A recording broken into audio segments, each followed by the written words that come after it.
Welcome everyone. I'm sorry I'm speaking in a mic in such a small room, but that's for people online to be able to hear me. And thank you very much for joining today's MSCI Research Seminar. And my name is, for those who don't know me, Rob Raven, and I'm the Director of Research at MSCI. And before continuing, I would like to acknowledge the people of the Kulin Nation, the traditional owners of the land from where we gathered today, and pay my respect to the elders past and present. And so I'm very pleased that today we will have two great speakers in our seminar series. A bit later today, we will hear from Professor Lars Koene on challenge-led urban and regional innovation. And this will start around 4 p.m. So if you're interested in that, please stick around. But first, we'll kick off with a seminar from Professor Derk Loorbach. And Dirk is the director of the Dutch Research Institute for Transitions. If only Australia would have such an institute, that would be great. Maybe we'll get one in the future.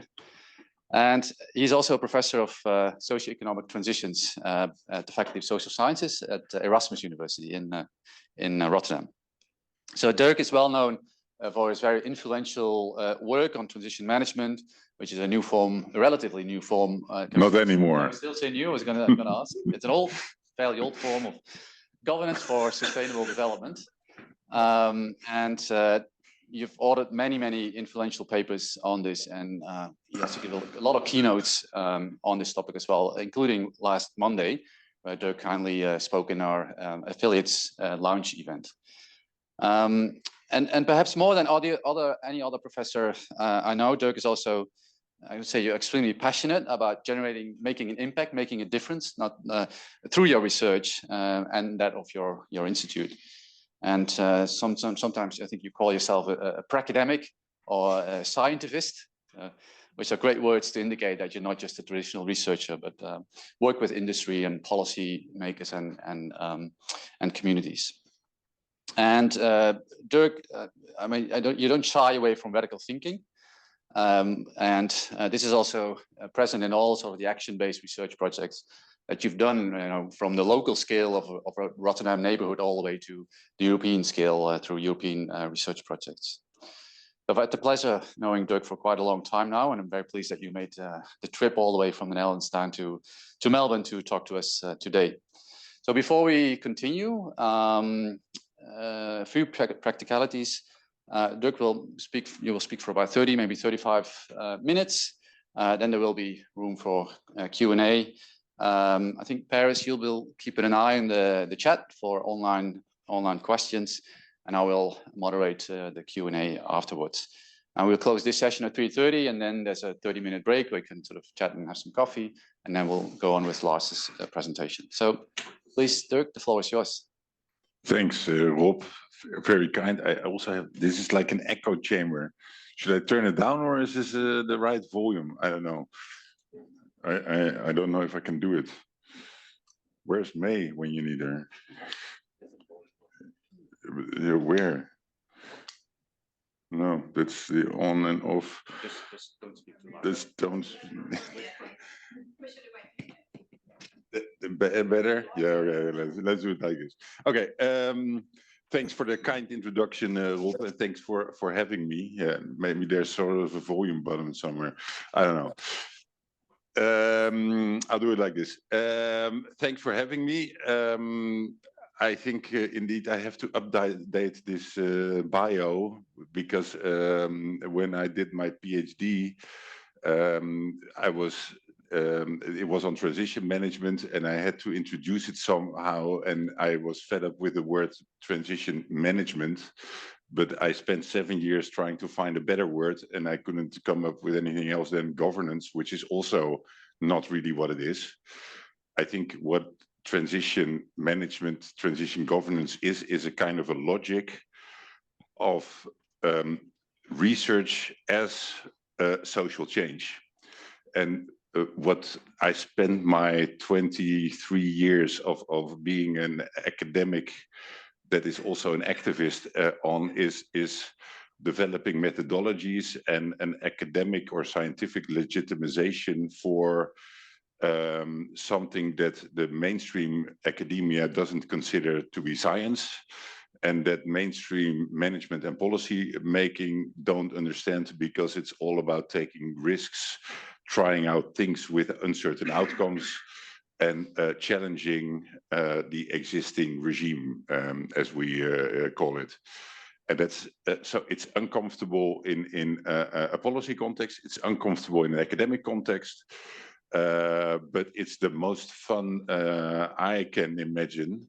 And Drift is it also has a whole history, but it's formerly a social enterprise, which means that all the risk is with us, but it also means that we're completely independent and free to do whatever we want. So we can try to redefine what good science for sustainability is. And we can experiment with new models of engagement, education, and so on.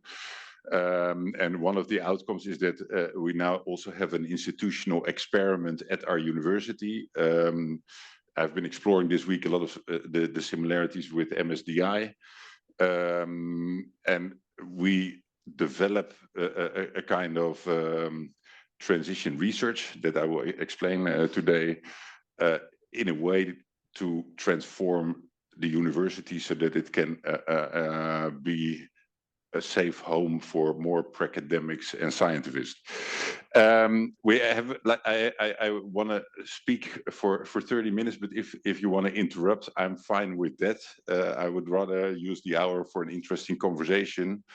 I also used my time here to do some transition research on you, the Australians and the Australian academic system, and the politics and the economy. So I will end with some provocations from me as an outside observer.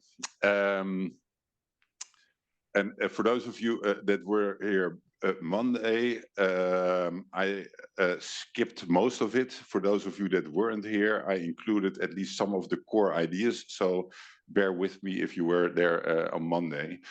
But I do need to emphasize where transition thinking as we practice it at Drift comes from.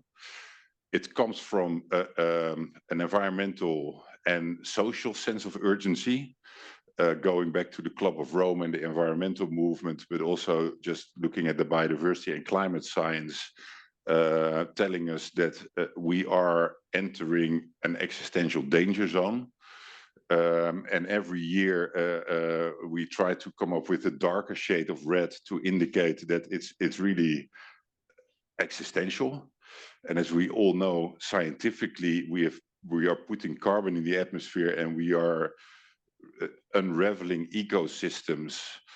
And these sort of the effects have a lag time. So even if we stop emitting carbon or stop extracting fossil fuels or stop cutting down rainforest, it will still get worse. But that's not actually what we're doing. We're actually still emitting more carbon and cutting down more rainforest. So that is obviously a sense of urgency, but the fascinating thing is that this urgency is well known. The scientific facts are there, and there's all sorts of attempts in science and policy to do something about it. And the starting point for my kind of work, and also the transitions community that started in the Netherlands, and that Rob was also part of, is to start looking for explanations why we are unable as humans, as individuals, as organizations, but also as societal structures or systems to shift course, to change direction, basically. And this concept of a regime, it refers, you can, or it is associated with path dependency.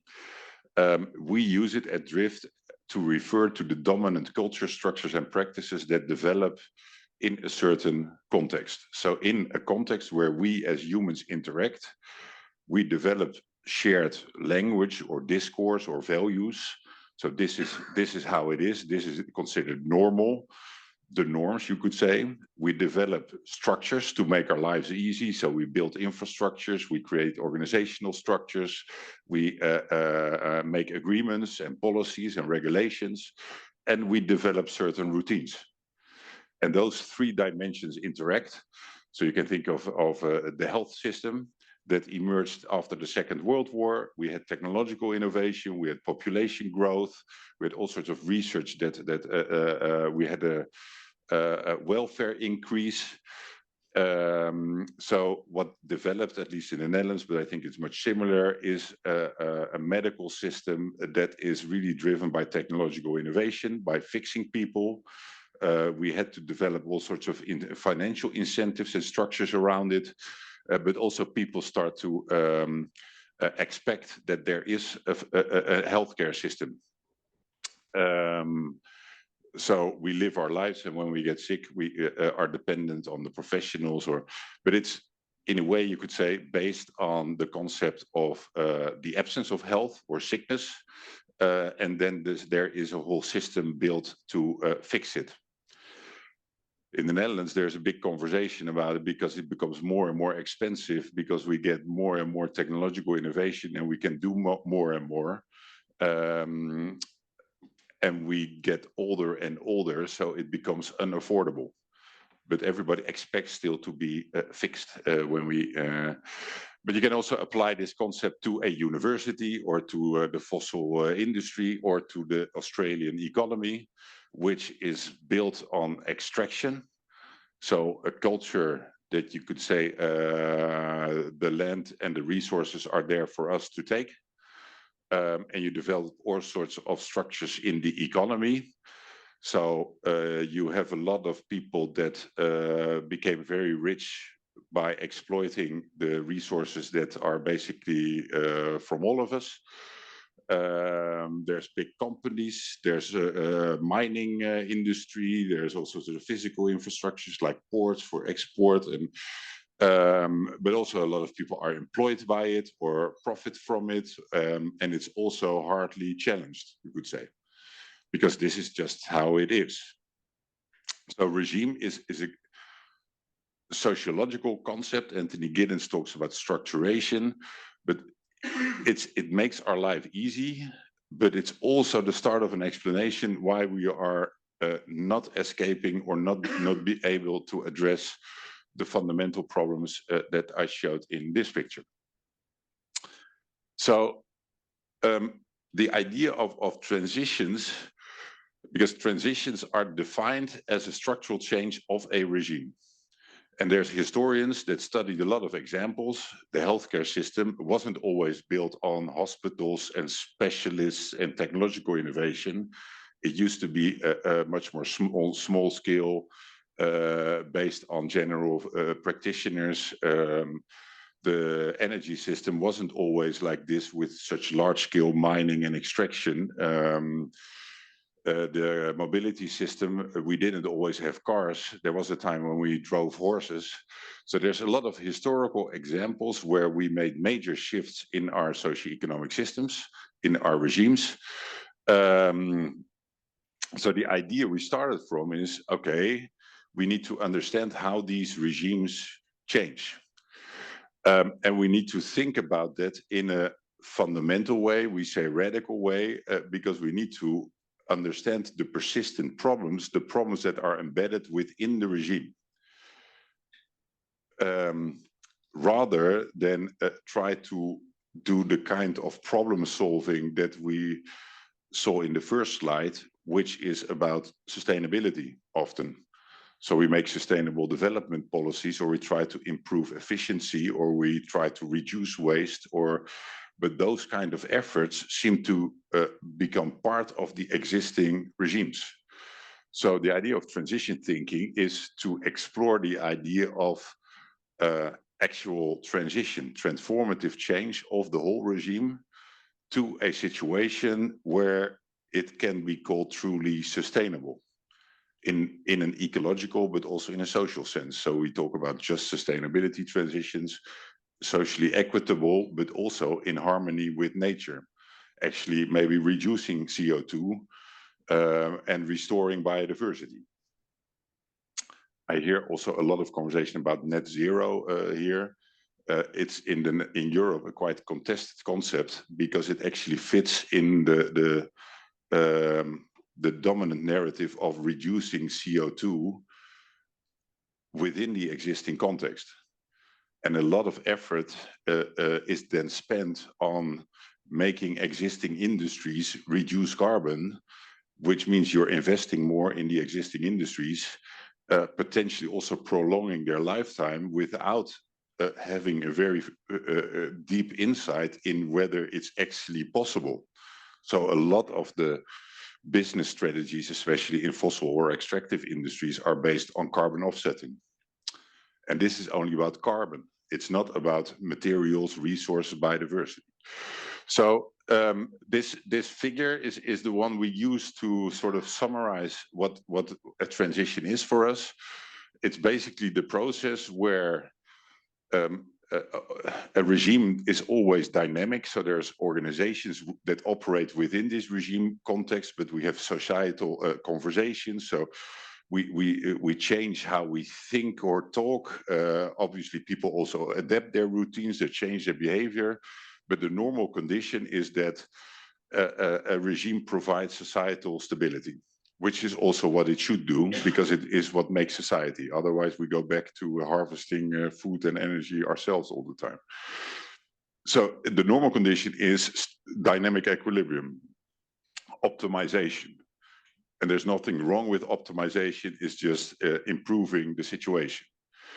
But that becomes problematic when the context changes and people start to notice that innovating what we already have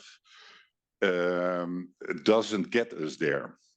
So it leads to increasing tensions within the regime. People start to question it, they start to feel uncomfortable, maybe some companies start to get into trouble, there start to become political controversies. And historically speaking, that might lead to an increased feeling of chaos and the loss of control. We have, for example, in the food system in the Netherlands, they are not so good for biodiversity. They emit a lot of nitrogen. And by law, they have to reduce it. But for years, politicians have facilitated that they could have exceptions and still emit more. But now the highest court has said you cannot, you have to structurally reduce. And until that has been realized, we cannot build new infrastructure, houses. There's all sorts of, so it's politically a quite chaotic situation. But also socially, there's a lot of, because there were a lot of violent farmer protests and a lot of people in society start to question the role of farmers. So there's also a whole identity question involved. And a lot of them feel like we were always like the prime example of Dutch ingenuity.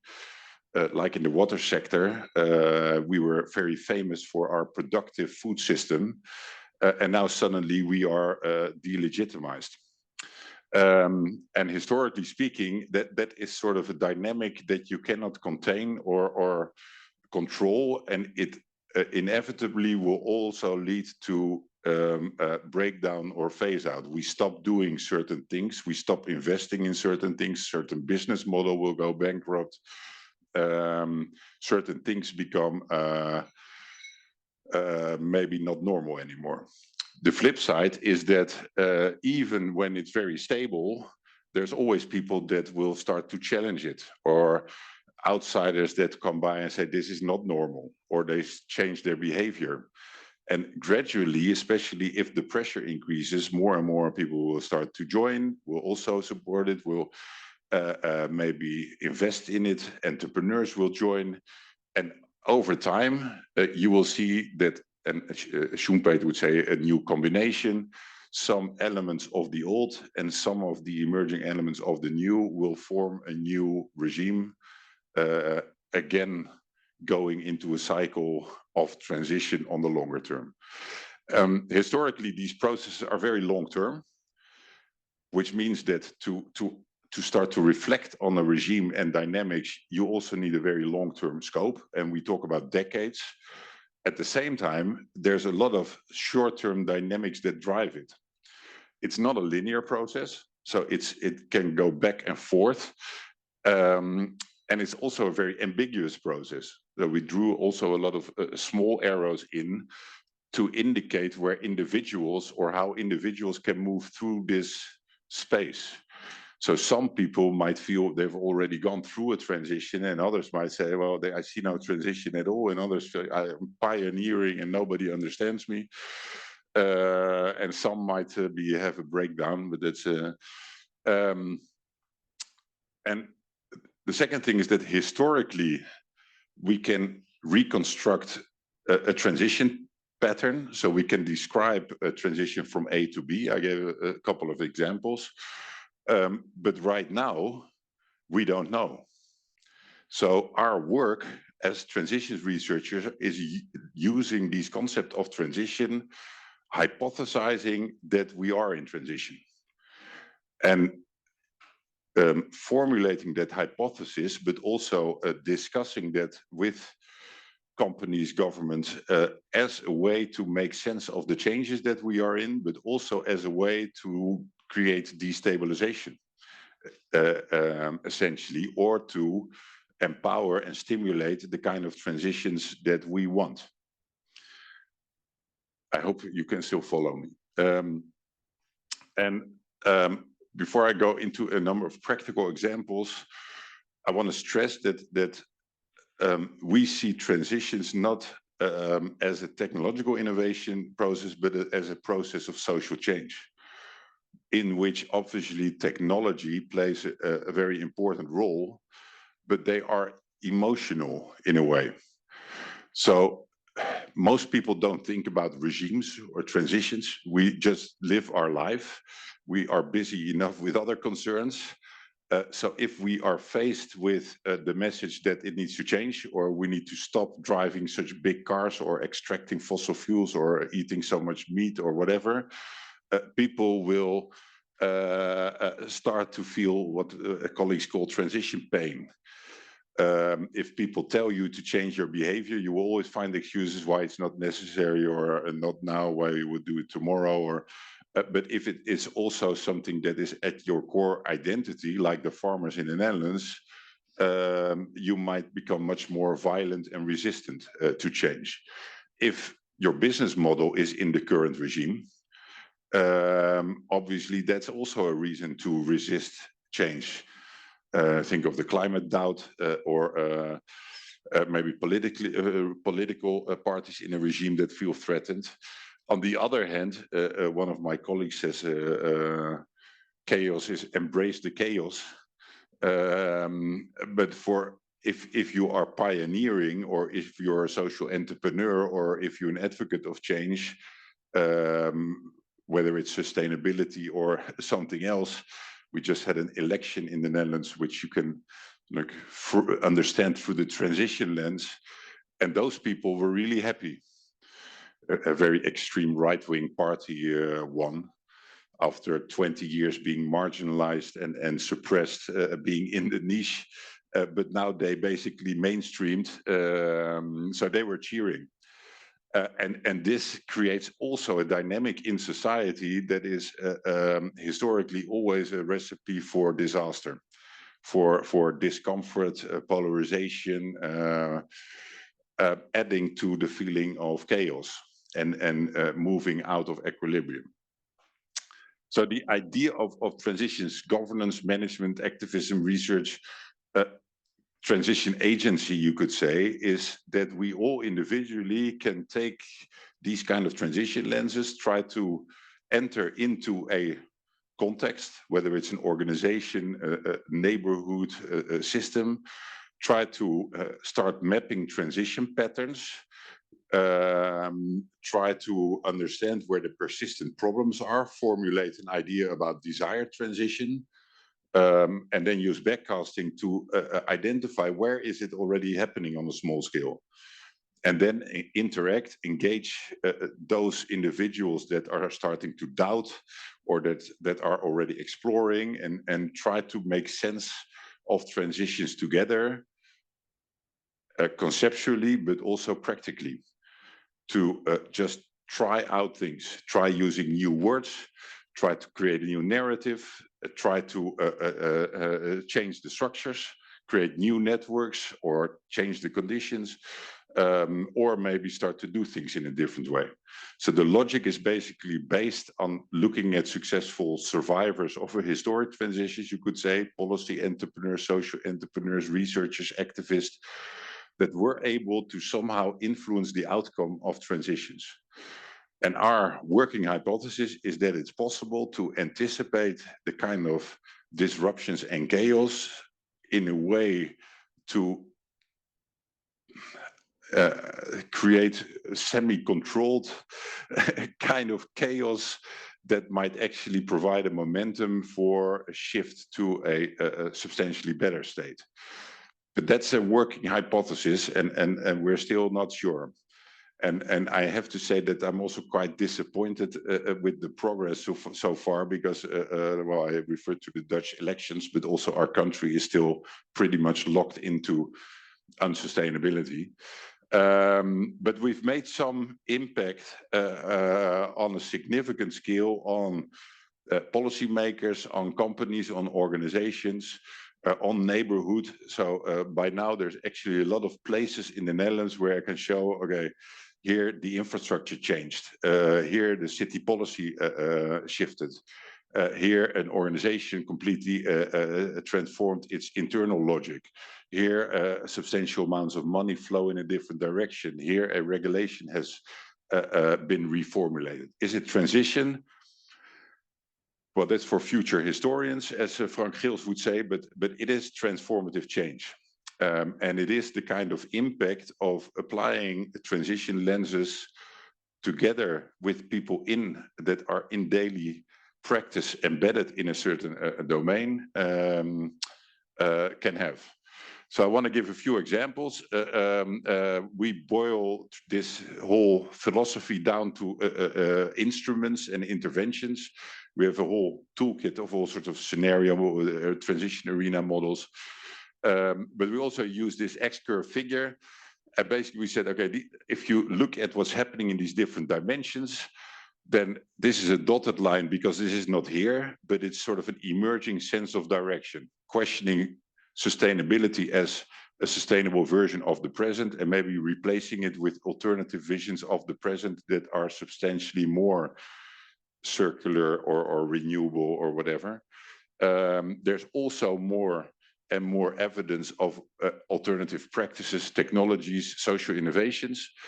There's things going on within the regime. So there's in the Netherlands a lot of policymakers that are, they now talk about activist civil servants, but that are sort of working within ministries or departments to empower social innovation and to challenge also the dominant discourse. For example, in the mobility department, over the past 5 years, there has been sort of this shift challenging the construction of new highways. We have enough highways in the Netherlands, but we keep building more because we have traffic jams, while the evidence is already clear for decades that if you build more highways to fight traffic jams, you will just get bigger traffic jams.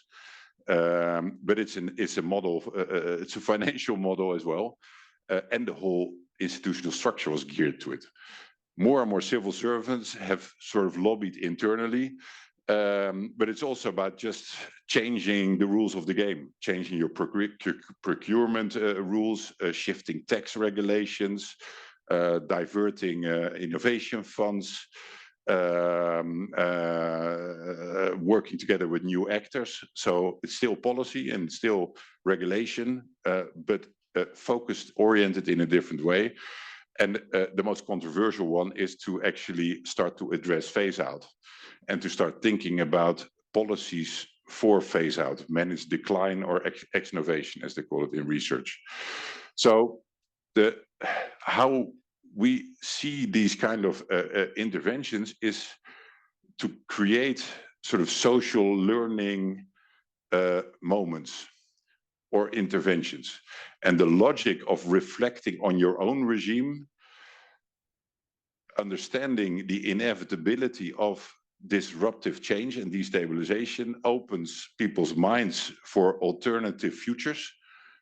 So if you really agree that business as usual is the only future that is impossible, you create mental space for seriously investigating alternative futures. So the only livable future is one in which we have found an economic model that restores biodiversity, so is also zero carbon, because that's evident, but is also socially inclusive and just. Okay, if that's the starting point, what are the kind of practices and ideas and examples that we already see that might actually fit that future?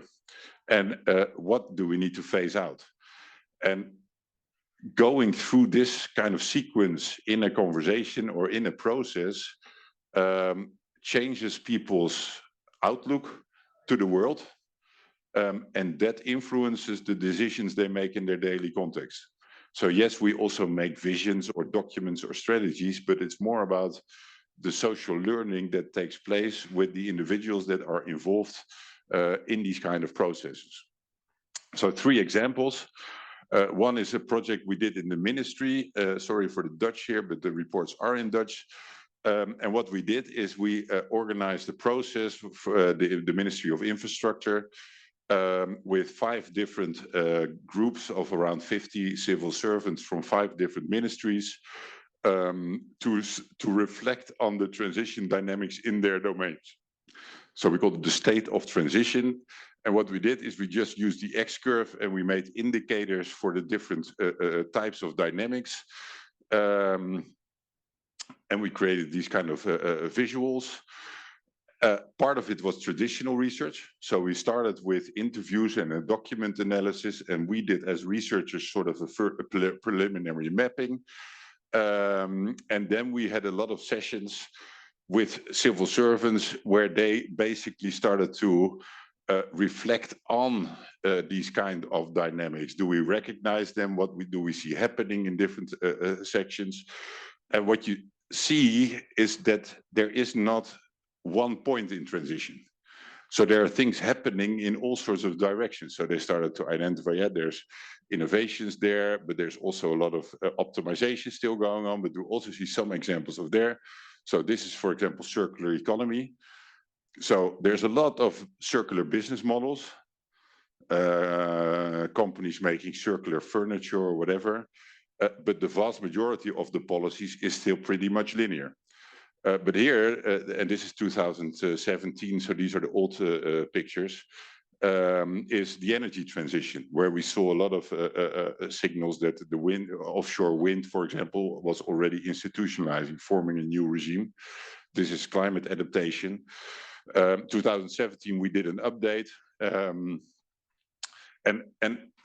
So we did the analysis, we did a lot of interactive dialogues, and what happened is it led to a sort of a shared understanding of these different transitions, where they are, but it also made clear that there's quite a lot of ambiguity in these transitions. There's not one point. You can have different understandings of a transition, and they started to think about phase out. So we then just make these X-curves, and you can do it in a world cafe. You have different parts of the group that each take a dimension, and then they work around. Or so you can think of all sorts of creative ways to use it. But in the end, you put it together, and they have sort of a shared narrative for a transition. A second example is that we. And because this example was so more like an analytical report, you could say, but you can also use it in a way to accelerate an emerging transition in practice. This example from a process that I was involved in Rotterdam, the local climate agreement. This is a group of actors from like larger companies, but also cooperative citizens, some researchers, activists, a lot of sort of different types of people, very Dutch to put them all together, but not like in a polder model, but in a like a transition model. And it was a very messy process of having large-scale meetings, small-scale side tables, online platforms. And what we basically did was have this, sorry for the Dutch labels here, build up, breakdown, phase out, emergence, and we use this a lot in participatory settings, but basically bring people from the niche and the regime together to collectively think about what's actually the transition that we're talking about, and what needs to be adapted, what do we need to adapt, use in a different way, what deserves more support, and what needs to go. And I showed it also on Monday. This is from the mobility plan. So what it does, it creates sort of a common narrative, so a shared understanding, let's say the culture dimension of what we're talking about when we talk about mobility transition in Rotterdam. We create a sort of a shared appreciation of what kind of practices are actually there, and a lot of people that were working on parklets, for example, turning parking spaces in parks, they were considered to be activists, but through this process it became more embedded and institutionalized. It creates a platform to become political, or to sort of have a social advocacy coalition that starts to say, well, in the end, we need to stop parking on the streets, or drive around with individual fossil cars taking up space. And it informed the policy makers really on how could they adapt policies. So how can they change the regulations, or reduce the speed limit, or the priority, the right of way, or access to certain neighborhoods. It's still, the street is still there, but you use it in a different way. Last example is that this transition process also works on a personal level. Because in a lot of cases, these transitions challenge people's identities, beliefs, but also understanding of their professional role. And it needs to. I think it's also what researchers should have as a fundamental principle: doubt, questioning things, not to be annoying, but as a scientific method to ask questions and to improve. But to create that, what they call the reflexive practitioner is basically a good professional that also critically asks, am I doing the right thing, and am I doing it in the right way? So this is from a transition project we did for the Ministry of Health around sports and the role of sport and movement in so healthy behavior. I don't know. And what we then do is we just duct tape, or not duct tape, you can remove it, the other tape, I don't know, paper tape or something like that on the floor. And then we'll ask people to take a position on the X-curve. Where are you in the X-curve personally? And then where are you professionally? And then people feel uncomfortable because I don't know where I am. Why do I have to choose? Yeah, you have to choose. And what always happens is people take different positions, and then obviously then you have a conversation. And it allows people to speak in a sort of more reflexive way about their work, but also how they relate to the topic. And they start to have a joint dialogue on the overall transition. Always very valuable, and it boils down to, again, sorry for the Dutch, but I couldn't translate it, I cannot manipulate it. But it also always comes down to people discussing different roles in transitions. So I'm often more a provocateur or a destabilizer. I like that role. But others are better in making connections and networking. Or some are good in pioneering and setting up new projects. And others are maybe this is a hospice worker, so are good in managing phase out, or maybe constructive destruction. But there's also people that just like making new rules. So on the one hand, it's about individuals finding their position, but it's also about recognizing that you have all these different roles and that you sometimes can play different roles depending on the situation, or that you can connect to others. Yeah, I'll share the slides. So then, so this is basically what I wanted to share. Now my final reflections. Rob already asked during lunch, what do you think about Melbourne? And I think, okay, what do you mean with that question? But I try to reflect on what is the regime here, and I haven't done any real research. But from my visits here, I think the structure of the economy is quite fascinating in a way, and I'm being blunt here, you didn't really have to earn it because the value was just there already. You just extract it. But somehow I don't think it's really fairly shared.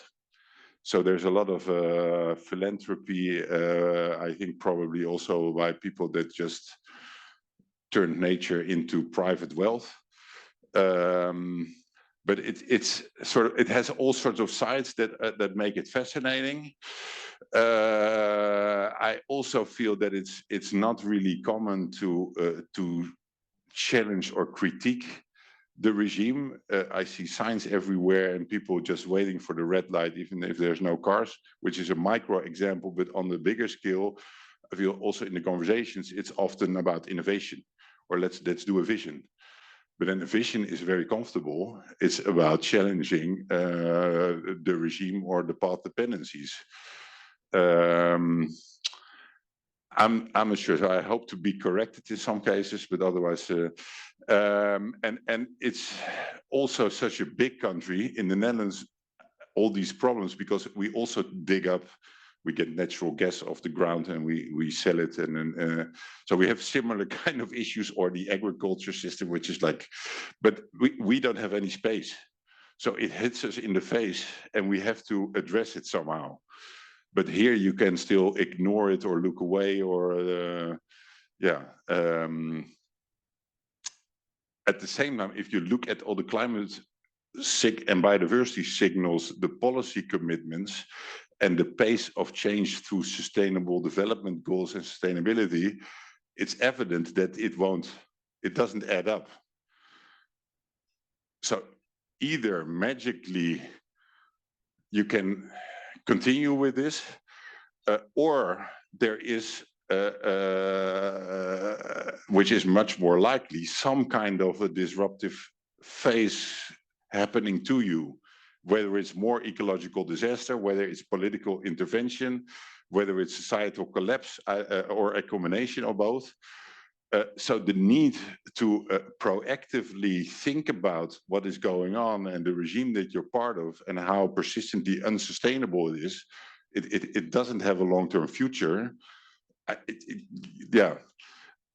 But at the same, in the culture, also in the academic culture, I don't see a lot of space or tradition to do that. So I would say that is a challenge that you have to maybe start to think about how can you do more of the kind of work and that I have shared, where you use research in a way that fits you and the local culture, but as a means to explore and to research the hypothesis about unsustainability of this model, because this is my observation, but it's also a hypothesis. Maybe something magically happens and nothing changes, but also as a way to help make what is now very alternative, maybe less alternative, more acceptable, more visible, and more attractive. That is what I wanted to share. Thanks for your attention. Thanks very much for that talk on those reflections on the Australian context. I'm keen just to open up the floor for questions. We've got about 15 minutes left. Yep, we've got one in the back, and just raise your hands if you want to ask a question. I'll try to moderate. Thank you. Thanks, Derk. My question relates to how you know, in this practice where you're taking people through a thinking process. Where in there do you compel people to distinguish between a qualitative change, which you might call genuinely transformative, and something which is just maybe just subbing in electric cars? You know, I would not say 100% electric cars is a real important transition. So I'm just wondering how you distinguish between how you identify when you've got a qualitative change. No, that's a good. I mean, so for me as well, electric car is a socio-technical transition. So also for the industry, it's completely transformative. They've resisted it, and then they were disrupted, and then they had to go. So it follows the logic. So this is where our normativity comes in. Drift is social enterprise, and we always start by identifying the persistent problems in the current regime. So, and we deliberately use that kind of framing to formulate a starting point for a conversation. In this case, we see, okay, let's look at the mobility system in which cars are really prominent. They use up a lot of materials. They sit there all the time in the public space. They are dangerous, they pollute. People that don't have money are excluded from it while they pay taxes. And so we are, in that sense, radical in our problem analysis and inclusive and broad. And that's the starting point for framing. And then in the process, we invite people in that are willing to openly reflect on it. If they say, I disagree, I don't think that's a problem, okay, fine, but then you're not part of this conversation. So that's the selective participation. At the same time, you have to be really open in that process that it can shift or that some problems might get priority or because that's the research side of it. It can evolve, but we are very normative, explicitly normative when it comes to unsustainability and making a very broad understanding. If we did, and if we get to a form of consensus in this process on what is unsustainable, it's very easy to formulate a radical long-term alternative that excludes private cars, for example. Yeah, a few more questions. So Stefan, John, and Lars. Stefan, you go first. Thanks, Dirk. So many different things I could ask about, so I'll try and choose one. So I guess I'm thoughtful about how in designing and delivering these transition processes, you decide what's enough representation of the system, if you like, in the group, and particularly how do you deal with powerful decision makers or actors who aren't interested in going there or aren't willing to be part of the process? And so do you proceed without them, or do you entice them in somehow, and so on? So I also shared that a bit on Monday. Depending on where you are in transition, it evolves. But typically in the early stage, you won't get a lot of support from powerful actors. But you might find some enlightened strategic decision makers that see the strategic advantage of creating space for this kind of a process. In a sort of the second phase or towards the destabilization, you will start to see that more powerful people in these decision positions start to feel uncomfortable and start to recognize the alternatives that become more matured. And we're now in a phase that we're actually, which is towards this chaos emergence, that it's actually becoming part of institutionalized policies. So that's one context factor. Depending on the context, you have to relate to, and often we use sort of the decision makers as a sort of an in-between the transition process and the regular policy. So see it as a way to explore potential alternatives, to develop network and for some kind of legitimization, like with the mobility process I explained. It was commissioned by a politician, but he stepped out of it. We kept him in the loop and informed it, and he stepped into the process to follow it. And in the end, took a lot of ideas and output and turned it into actual policy. also legitimizing civil servants to shift the priorities in the mobility policy. So it's also a form of strategic lobbying and networking. And in terms of representation, we try to have representation in different dimensions, but the most important one is the different types of perspectives that we find in the system. So you will find more the citizen, the more ecological, the more entrepreneurial, the more institutional perspective, the more progressive, the more right-wing. So we look for, let's say, discursive diversity rather than representation of vested interest or organizations. Thanks for that. Just for the people online, if you do have any questions, please put them in the chat and we'll try and raise them as well. But first over to John.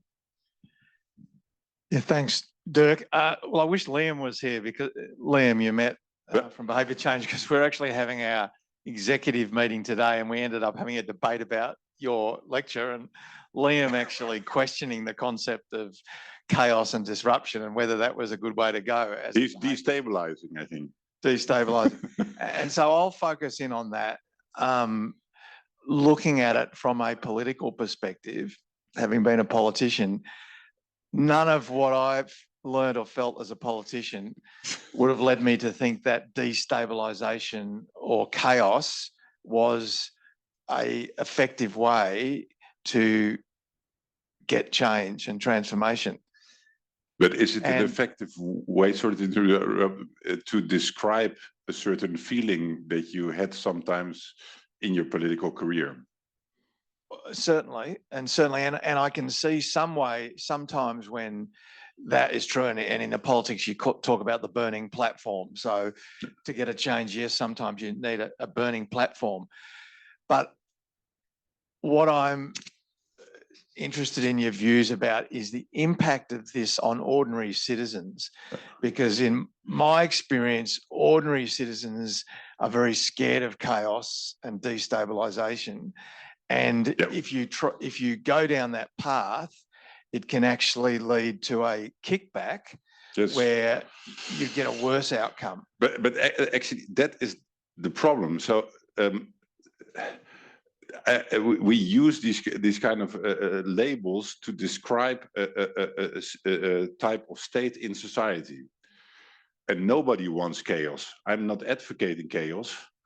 But it is what we observe, what we see in historical transitions. We had in the transitions associated to the Industrial Revolution, societally, it was quite disruptive and chaotic, and only through chaos and the threat of revolution, the rich created the welfare state in a way. So the transition concept is a way to start to anticipate in a way or explore in a more safe environment the chances that the reflex that is inbuilt in humans, but especially in the institutions, in policymakers.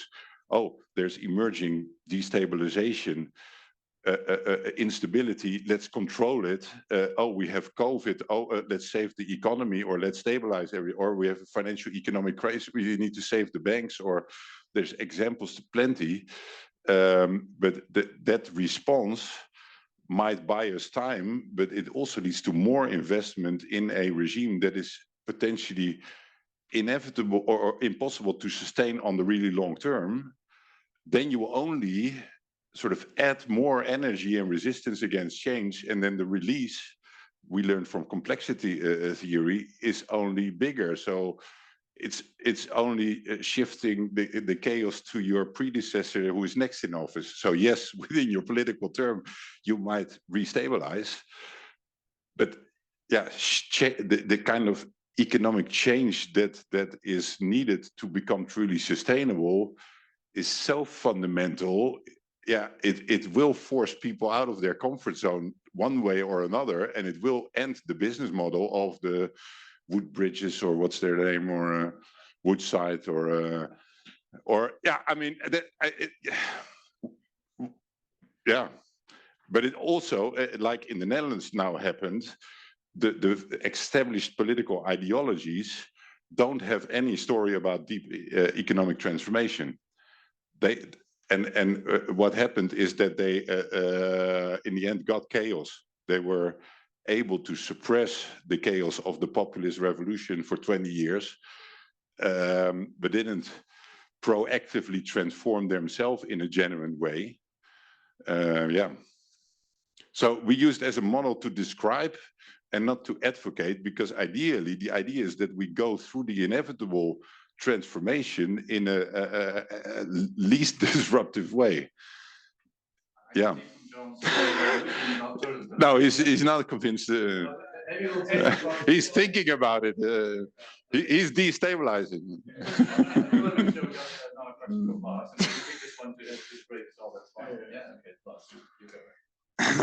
Thanks, Dirk. Really enjoyed that. I'm intrigued by transition management also as a governance model in different sort of spatial, territorial contexts. So in that sense, it relates a bit to sort of what happens if you would take transition management to Australia. But my question is a bit native Dutch, because you explicitly said that the transition model is not the polder model. Yeah. But when I look at it, so just from the surface, there are many similarities. Yeah. It's multi-stakeholder, it's deliberative, it's participatory, all that. Yeah. So I would like to hear your thoughts about how is it really different from the Dutch polder model. Yeah, and it indeed also links to the question: does transition management travel? So in some ways, indeed, this idea that you can put people from business, government, and society together in a process where they jointly discuss social issues. I've also done a lot of collaboration in Japan, for example, where it's like you have the private sector, you have all the policymakers, and they only, so that is very Dutch. And the idea of long-term planning is also very Dutch. We have a root in our water management, but we also used to have a tradition of long-term environmental and spatial planning until it was killed by some government. So there are certainly Dutch elements, but the political polder model is really the format of bringing the established regime actors together to negotiate progress in a consensus way.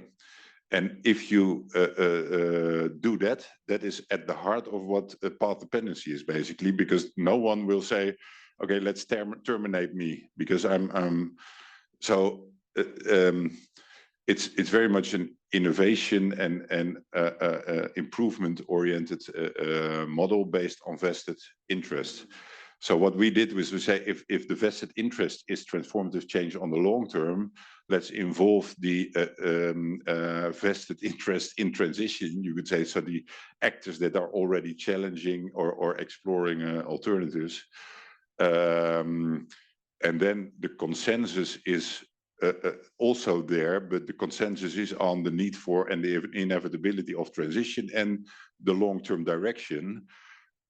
Interestingly enough, what you see is that they represent a diversity of often competing transition paths. So there is no one way to arrive in a sustainable future because nobody knows what it looks like.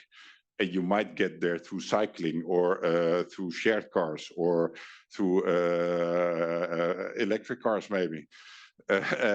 So on the short term, you need a competition, a creative competition, but it needs to be a competition that is collaboratively helping to destabilize and transform the existing regime where it is unsustainable. Thanks, Dirk. I got one final question. I'm going to take one extra minute if I come to chair. I can do that. But just a brief question. You mentioned at some stage that you were frustrated about the lack of transition progress in the Netherlands, and obviously the Netherlands is probably the most progress in terms of developing all these transitions institutes and ideas. Yes. So what is it that you think is still missing in the current transition management approach, which does not yet make it as successful as we would hope it to be? Yeah, and that's also part of our experimental agenda now, the transition management 3.0. I think the alternatives for a truly sustainable and just economy are there. More cooperatively owned renewables, regenerative food systems, cities without private cars. I mean, there's also examples where this is already happening, but for policymakers, institutionally, they are not rewarded to support it because they don't create problems that you can solve. That's the short version. But a traffic jam is nice because people complain, and then you need to do something to solve the traffic jam and make a project and get. So social innovation has a different logic, and more policymakers start to understand it. And we now do a big project with the city of Amsterdam, working with hundreds of civil servants around this social innovation logic, which also requires different kind of incentives and policy instruments and an understanding of what policy is. The second thing is that it also has this business model problem. So it's a truly sustainable economy retains value and is non-extractive. So both for government or industries, it's difficult to invest in because you invest in it, but you don't get a return, and it's there. Yeah. We have 2 more questions. I want to give the people online quickly Short answers. Maybe to ask. Oh, you got it. Your own mic. Yeah. I can ask them both. Yeah. And give you a chance. Stephen McGrail has asked, given you've been trying to create transitions for quite some time, I'm curious about what's been the biggest change in your thinking about transitions and how we should try to promote them. And Mitzi Bolton has asked, is this kind of reflexive activity more or less appealing to political parties of a particular persuasion? For example, in the Netherlands are on track to elect a more right-wing leader. Would they and their party be more or less open to this kind of activity or thinking? So the main lesson I've learned is that I've become less naive. I really started out thinking, okay, there will be a point in time where there is sort of a collective enlightenment, and we are able to find really a new form of institutionalized governance to manage these socio-economic transitions, because it's so inevitable that we need a different kind of finance system, different kind of economic logic, different kind of energy systems, mobility systems, and food systems that are non-extractive and fossil. But it's the resistance is much more sophisticated. It's power and money that is threatened, but it's also all of us that are just living our lives and feeling also threatened by the promise of change, or the people advocating change. Or so we have a lot of self-reflection on using the word transition so much, because it also makes people aware of change, while historically it goes much more smoothly without noticing for most people that are not professionally committed. Let's put it like that. At the same time, I also have been validated in much of the basic hypothesis underlying it. So we really see these kind of patterns play out, that these kind of dialogues and social learning processes actually work. So also being really confirmed in what we do, and that it is a valuable contribution to transitions. On the second question, on political parties. And yeah, so we engage only indirectly, I would say, with political parties. So maybe that's also a difference from the Netherlands. I mean, politics matter, but social innovation, social networks, mainly policy civil servants are the ones that we interact with. Typically, it's more on the progressive or on the liberal democratic side. But in the current elections, you could say that the extreme right-wing party actually followed quite a successful transition management logic. Obviously, they don't call it like that, but so we are also very strict in Drift about checking our own morals and values, because it's a logic of transformative change that you can apply or use for any cause in a way. Flora Avellino, I shouldn't say this, but colleagues once wrote a paper on the transition strategy of Al-Qaeda, building niches and a network and a transformative ideology challenging the mainstream. And we didn't publish that. But it's like a thought experiment.